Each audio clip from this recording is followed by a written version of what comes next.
নেতাজি নাম শুনলেই সেই মহান আত্মার ছবি আমাদের মানসপটে ভেসে ওঠে, যিনি নিজের সমস্ত সুখ দেশ ও মাতৃকার পায়ে নিবেদন করেছিলেন। নিজের শেষ নিঃশ্বাস ত্যাগ পর্যন্ত দেশ ও মাতৃকাকে স্বাধীন করার চেষ্টা করেছিলেন। ভারতের স্বাধীনতা সংগ্রামকে বিশ্বস্তরে প্রসারিত করেছিলেন। সেই মহান নেতার পদধূলি যেখানে পড়েছে, সেই স্থানগুলিতে মানুষ আজও শ্রদ্ধার সঙ্গে মাথা ঠেকান। জাস্ট এই যে জায়গাটা দেখছেন, এটিও কিন্তু কাশীপুরের একটি বিখ্যাত জায়গা। এই যে এখানে যে চক, এটি একটি চক মতো। সেই চকটির নাম আগে ছিল চক বাজার, যেটি এখন হয়েছে নেতাজি চক। কারণ এই জায়গাতেই নেতাজি এসেছিলেন, নেতাজি এইখান থেকে ভাষণ দিয়েছিলেন। এই যে রক্ষিত শু স্টোর্স যেটি দেখছি, এটি একটি মিষ্টান্ন ভাণ্ডার ছিল। এইখান থেকে ঠিক উনি তার বক্তৃতা, সংক্ষিপ্ত বক্তৃতা কিছুক্ষণের জন্য রেখেছিলেন। আর তারই স্মারক হিসেবে এই স্ট্যাচুটি এখানে রয়েছে। তারিখটিও এখানে মেনশন করা আছে, দেখুন 9 ডিসেম্বর 1939 সাল। আর ওই একটি স্মৃতি ফলকও এখানে রয়েছে। আর হ্যাঁ, ইনি সেই অমর নায়কদের মধ্যে অন্যতম, যার জীবনী পাঠ করলে চোখ ছলছল করে ওঠে, বিশেষত এই কথা ভেবে তাকে কতটা যোগ্য সম্মান আমরা দিতে সমর্থ হয়েছি। এখানকার অনেকেই মানে ওনার সুভাষ বোসকে রাখতে চাননি। আচ্ছা, হ্যাঁ, আচ্ছা, ভয়ে বা তো আজ আমরা সেই মহান নেতাজি সুভাষচন্দ্র বসুর পুরুলিয়ার ভূমিতে পদার্পণের গল্প শুনব। আর কতক্ষণ মোটামুটি ছিলেন এই জায়গায়? ধরে রাখুন আধ ঘন্টা এরকম। আচ্ছা, আমার মা মাল্যদান করেছিলেন, ঠিক ঠিক। এসেছিলেন, আধ ঘন্টা ছিলেন। পদধূলির খোঁজে ঘুরব পুরুলিয়ার বিভিন্ন জায়গায়, এবং বিশেষত সেই নীলকণ্ঠ ভবনে, যেখানে তিনি কিছু মুহূর্তের জন্য কাটিয়েছিলেন। গল্প শুনব কিছু আশা নিরাশার সেই নীলকণ্ঠ ভবনের বর্তমান সদস্যের কাছে। দেখব সেই কক্ষটির ভগ্ন দশা, কিছু আশাপ্রদ ভবিষ্যতের দিকে উঁকি দেওয়ার চেষ্টা করব। ঐতিহাসিক বাড়িটি দেখুন, পরীক্ষা দিয়ে করা আছে, আর পিছনে যথেষ্ট জায়গা রয়েছে। তো চলুন বন্ধুরা, শুরু করা যাক নেতাজির পুরুলিয়ায় পদার্পণের সেই দিনটির জার্নি, এক্সপ্লোরার এ লাইফ লং জার্নি এর সাথে।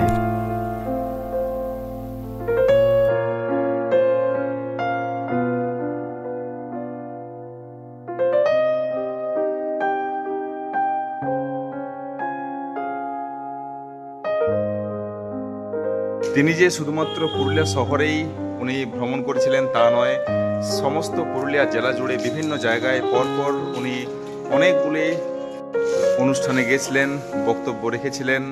যেমন এখান থেকে উনি প্রথমে গেলেন হুটমুড়াতে সংক্ষিপ্ত বক্তব্য, তারপর লক্ষণপুর থেকে কাশীপুর হয়ে জয়পুর দিয়ে ঝালদা, তুলিন, তারপর আনাড়া, বিভিন্ন জায়গায় কম বেশি প্রচুর বক্তব্য উনি রেখেছিলেন। তবে বিভিন্ন জায়গায় তার যে সমাবেশ, সেগুলি ছিল পূর্ব নির্ধারিত। আর কারো বাড়িতে আসা কিন্তু এই নীলকণ্ঠ ভবনেই। পুরুলিয়ার প্রথম পৌরসভার যিনি চেয়ারম্যান ছিলেন নীলকণ্ঠ চট্টোপাধ্যায়, তার অনুরোধে উনি এই বাড়িতে উপস্থিত হয়েছিলেন। তাই এই বাড়ির প্রতিটি কোণা কোণা, রন্ধ্রে রন্ধ্রে ইতিহাস লেগে রয়েছে। ভারতের বীর সন্তান নেতাজি সুভাষচন্দ্র বসুর আগমন হেতু, তো তারই সেই ইতিহাস আমরা শুনে নেব নীলকণ্ঠ চট্টোপাধ্যায়ের পরিবার বর্গের কাছ থেকে। আর তার সঙ্গে থাকবে সেই স্মৃতি বিজড়িত জায়গাগুলির কিছু বর্ণনা। এই পুরুলিয়া মিউনিসিপ্যালিটি স্থিত জুবিলি কম্পাউন্ড, যেখানে নেতাজি তার সংক্ষিপ্ত বক্তব্য রেখেছিলেন। ঠিক কোন জায়গায় সেটি হয়তো আমরা বুঝতে পারছি না, কিন্তু এই চত্বরেরই কোনো এক জায়গায় নেতাজির পদার্পণ হয়েছিল, আর তিনি তার সংক্ষিপ্ত বক্তব্য রেখেছিলেন। আর তন্মধ্যেই গেছিলেন ওই যে দেখছেন নীলকণ্ঠ চট্টোপাধ্যায়, পুরুলিয়া মিউনিসিপ্যালিটির প্রথম চেয়ারম্যান, তার বাড়িতে। এখানকার অনেকেই মানে ওনার সুভাষ বোসকে রাখতে চাননি। আচ্ছা হ্যাঁ, আচ্ছা। ভয়ে ভালো। কংগ্রেস ছেড়ে ঠিক ঠিক। নিজের একটা দল গঠন করে ফরওয়ার্ড ব্লক। ফরওয়ার্ড ব্লক হুম গঠন করেছে। হুম হুম হুম। সেক্ষেত্রে নীলকণ্ঠবাবুকে কেউ স্থান দিতে চাইছিল না। ঠিক ঠিক ঠিক। সরকারি চাকরি করে, হুম হুম হুম হুম সরকারি চাকরি করে ঠিক আছে। তা আমার নীলকণ্ঠ চট্টোপাধ্যায় বললেন আমি ব্যবসা করে খাই। হুম। সুভাষ আর সেই ব্যবসাটি হচ্ছে আইন ব্যবসা। আইন, হ্যাঁ হ্যাঁ হ্যাঁ, লয়ার তা ছিলেন। উনি লয়ার ছিলেন। হুম তা সেই জন্য সুভাষ আমার বাড়ি থাকবে। হুম। সুভাষ উনি কি সুভাষ না সুভাষ বাবু? সেই সেই তখন নেতাজি হননি। হুম হুম হুম হুম হুম। সুভাষচন্দ্র, সকলে সুভাষচন্দ্র বসুকে বসেই বলতেন। বলতেন। ঠিক ঠিক ঠিক। তা উনি ওনার চেয়ে যেহেতু ছোট, হুম হুম হুম হুম হুম হুম। সুভাষচন্দ্র, হুম। সেই জন্য নাম ধরেই ডাকতেন। আচ্ছা, বাহ, হ্যাঁ, ঠিক।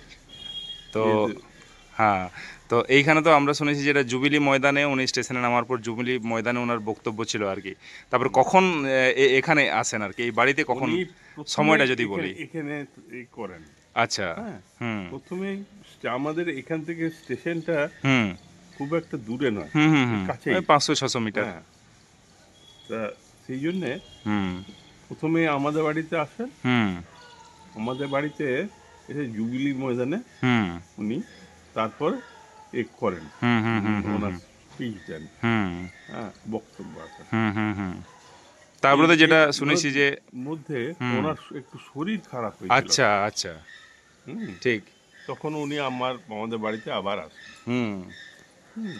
ইন দ্য মিন টাইম আর কি। হ্যাঁ, তখন এসে তখন ওনাকে ব্যবস্থা করা হয়েছিল। হুম হুম হুম হুম। সেই সময় মেয়েরা তো আর সচক ছেলেদের সামনাসামনি যেতেন না। হ্যাঁ হ্যাঁ হ্যাঁ হ্যাঁ হ্যাঁ হ্যাঁ। হ্যাঁ, মেয়েরা উকি মারছে যেতেন। হুম। তা এই পিছনে ঘরটিতে আচ্ছা। সুভাষ বোসকে রাখা হয়েছিল। ও, পিছনের বাড়ি বলতে ওই এই যে- যেটি এই যে ভগ্ন গাছ অবস্থায় হয়ে আছে। গেছে। আচ্ছা যে আচ্ছা, এই এই এই এই বাড়িটিতে। আচ্ছা, এই যে রুম যেটি আমরা দেখছি, এখানেই উনি বিশ্রাম নিয়েছিলেন কিছুক্ষণের জন্যে। বাহ। আর তারপর সম্ভবত উনি ওই যে হুটমুড়া, লক্ষণপুর, কাশীপুর ওইদিকে বিভিন্ন জায়গায় তো বিভিন্ন জায়গায় হুম হুম হুম উনি বক্তৃতা রেখেছিলেন। তো এখানে কিছুক্ষণের জন্য না, আচ্ছা। বেশ কি আমি কারু কাজ শুনি হুম। রাত্রি যাপন করেছেন। আচ্ছা। আবার কারু কাছে শুনি তিনি মানে ইয়ে রাত্রি যাপন করেননি, মানে এই জিনিসটা নিয়ে একটু দ্বন্দ্ব আছে। দ্বন্দ্ব আছে। ঠিক ঠিক ঠিক ঠিক ঠিক। তা মানে আমরা যেটা ওনার শিডিউল যতটা জেনেছি যে উনি ঝালদা তুলিন হয়ে আনাড়াতে বক্তব্য পেশ করার পর তারপরে হয়তো তাহলে হতে পারে যে শরীর খারাপের জন্যে আবার রাত্রি যাপনও করে থাকতে পারেন আর কি। এমনি ওনার শরীরটা একটু খারাপ ছিল। শরীরটা খারাপ ছিল। সময় দিলেন আপনি, অমূল্য সময়, তার জন্য যথেষ্টই ধন্যবাদ জানাই। ধন্যবাদ। তো 64 বছর বয়স ভদ্রলোকের, তাও অনেক কিছু মনে রেখেছেন। এই সময় স্মৃতিভ্রংশ অনেক সময় হয়ে যায়, চোখের একটু প্রবলেম, রিসেন্ট অপারেশন হয়েছে, তার মধ্যেও প্রচুর তথ্য আমরা পেলাম। আমি পৌঁছে গেছি পুরুলিয়ার আরেক পুণ্যভূমি কাশীপুর। জেনারেলি আমরা কাশীপুর তো রাজবাড়ি হিসেবেই বহুল প্রচারিত জানি। তো আরেকটি কারণে কিন্তু কাশীপুর বিশ্ববিখ্যাত বলা চলে, দারুণ ঐতিহাসিক জায়গা হয়ে আছে। সেটি হলো সুভাষচন্দ্র বসুর এখানে আগমন হেতু। আর আমি বর্তমানে সেই জায়গাটিতেই, সেই চকটিতেই আমি দাঁড়িয়ে রয়েছি, যেখান থেকে আমাদের নেতাজি, প্রিয় নেতাজি, তার সংক্ষিপ্ত বক্তৃতা রেখেছিলেন। দিনটি ছিল 9 ডিসেম্বর 1939 সাল। আর সেই দিন ক্ষণটিকে স্মরণীয় করে রাখার জন্য এখানে উন্মোচিত হয়েছে তার আবক্ষ মূর্তি। এই সেই আবক্ষ মূর্তি, যা স্থাপন করা হয়েছিল 23 জানুয়ারি 1998 সালে। এখানে দেখুন স্পষ্টভাবে লেখা রয়েছে কাশীপুর আগমন 9 ডিসেম্বর 1939 সাল। আর এই যে আমরা দেখছি রক্ষিত সুস্টোর, এইখানেই ছিল রক্ষিত মিষ্টান্ন ভাণ্ডার, আর ঠিক তার বারান্দাতে উনি বক্তৃতা রেখেছিলেন। সেই সময়ে জমায়েত হয়েছিল ভালোই। আর সেই দিন তাকে প্রথমে বরণ করে নিয়েছিলেন রেণুকা সেন। তখন তার বয়স ছিল 7 বা 8 বছর। আর পরবর্তী ক্ষেত্রে দেখছি 9 ডিসেম্বর 2023 সালে সেই দিনটিকে স্মরণীয় করে রাখার জন্য এই স্মৃতিফলকটি এখানে উন্মোচন করা হয়েছে। এই দিনের যে ঘটনাবলী সেই সম্বন্ধে 2-4 কথা আমরা শুনে নেব এই স্থানীয় বাসিন্দা খোকনবাবুর কাছ থেকে। তো খোকনবাবু, মানে সেই দিনের ঘটনা যদি কিছু বলেন আর কি ঘটেছিল সেই ব্যাপারে নেতাজির আগমন হেতু। সেই ব্যাপারে ধরুন উনি এলেন, এসার পর মানে বক্তৃতা কিছু বলেওছেন। আচ্ছা, ঠিক এই জায়গাতে এই যেটি আমরা দেখছি রক্ষিত সু স্টোর, আগে ছিল মিষ্টান্ন ভান্ডার। আচ্ছা, এইখানে দাঁড়িয়ে উনি বক্তৃতা করেছেন। ঠিক। আর সংক্ষিপ্ত ভাষণ, একটু ভাষণ দেওয়ার পর কেউ যেন তার কানে কানে কিছু একটা কথা বলেছে, তারপর উনি এখান থেকে বেরিয়ে গেলেন। আচ্ছা, আর তাকে বরণ করেছিলেন রেণুকা দেবী, রেণুকা বালাসাই। উনি আনুমানিক 7-8 বছর বয়স। আচ্ছা, সেই সময়। ঠিক ঠিক। তো এখন উনি কোথায়? আচ্ছা, এই মূর্তি কোথা থেকে এরকম আনা হয়েছিল? এটা বাঁকুড়ার থেকে আনা হয়েছিল। বাঁকুড়ার পাটপুর। আর মেন উদ্যোক্তা কে ছিলেন এই মূর্তি স্থাপনের? মেন উদ্যোক্তা ছিলেন আমাদের জগন্নাথ দত্ত। আচ্ছা, উনি কোথার? পুরুলিয়া? না, উনি ওনার বাড়ি কাছে করে, উনি আছেন এখন পুরুলিয়া। আচ্ছা আচ্ছা, উনি কি শিক্ষক। আচ্ছা, ঠিক ঠিক ঠিক। দারুণ সূক্ষ্ম সূক্ষ্ম ছোটোখাটো ইতিহাস লুকিয়ে রয়েছে বিভিন্ন জায়গায় আমাদের পুরুলিয়ার। তো দেখুন, কাশীপুর পঞ্চকোট রাজ, তাদের রাজবাড়ি, শেষ রাজধানী কাশীপুর, সেই দিক দিয়ে। তারপর মাইকেল মধুসূদন দত্তের পদার্পণ, তারপর সুভাষচন্দ্র বসু। তো বিভিন্ন দিক দিয়ে কিন্তু কাশীপুর এক উল্লেখযোগ্য স্থান দখল করে থাকবে পুরুলিয়ার বুকে ঐতিহাসিক দিক দিয়ে, এ বলাই যায়। আর একটি বিশেষত যে উদ্যোগ আমরা খোদ পুরুলিয়া শহরে হয়তো সেভাবে দেখতে পাইনি, কারণ তার স্মৃতিতে যে আমরা পাই মূর্তি, সেটি নীলকণ্ঠ ভবনে আমরা দেখতে পাই। সরকারিভাবে যে একটি মেন চকে বা সেই মূর্তি বা সেই ঘটনাক্রম যেটা আমরা এখানে দেখতে পেলাম, সেই ধরনের কিন্তু আমরা দেখতে পাইনি। এগুলো সত্যি খুব খারাপ লাগে। আপনারা প্রত্যেকেই আসুন 23শে জানুয়ারি এখানে যে অনুষ্ঠান হয় তাতে অংশগ্রহণ করুন।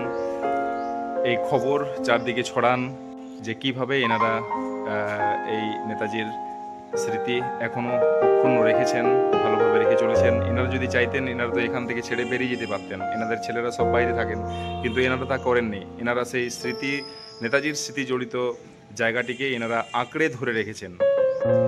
নেতাজির সমস্ত স্মৃতি জড়িত জিনিস, সেই কাপ প্লেট থেকে শুরু করে ছবি তো দেখলেন, সমস্ত কিছুই এনারা সংরক্ষণ করে রেখেছেন।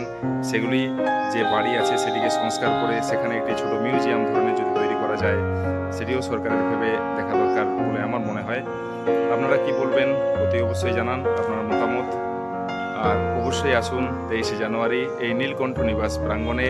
আপনারাও নেতাজির পাদস্পর্শে ধন্য ধুলি অবশ্যই এখানে পাবেন, একটু মাথায় ঠেকান, এই আমার একান্তই অনুরোধ।